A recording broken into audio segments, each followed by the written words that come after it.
Meanwhile, some economists have warned that Israel's bombardment of Gaza last month could hurt Israel's economic recovery from the pandemic. But the situation in Gaza is much worse. Officials haven't yet finished their damage assessment, but they've put an initial price tag of at least $500 million for the cost of rebuilding. Beit Hanoun was one of the hardest hit areas, and residents will find it difficult to rebuild. Nizar Sadawi reports. Ibrahim Wahdan, his pregnant wife and 3 children lived on the 3rd floor of a building that was mostly destroyed by an Israeli attack in Beit Hanoun during last month's conflict.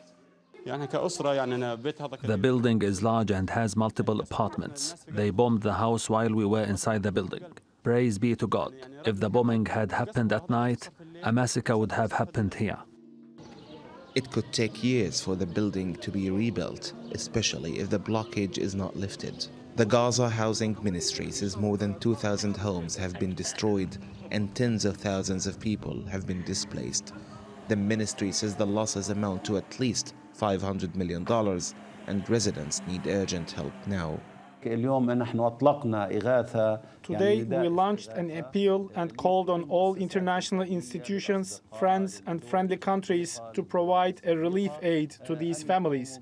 We are talking about $5,000 for families whose homes were completely demolished and $3,000 for families whose homes were partially destroyed and have become uninhabitable.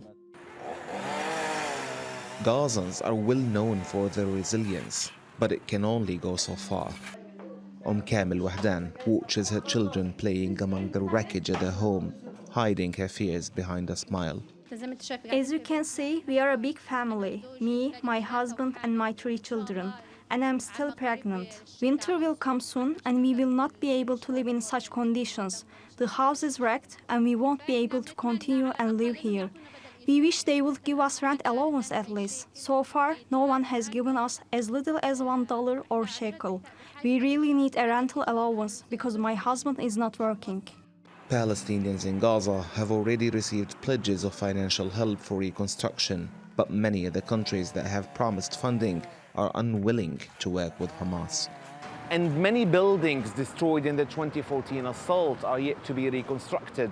With Gazans still waiting for the aid that was pledged back then, they hope that this time they won't have to wait so long.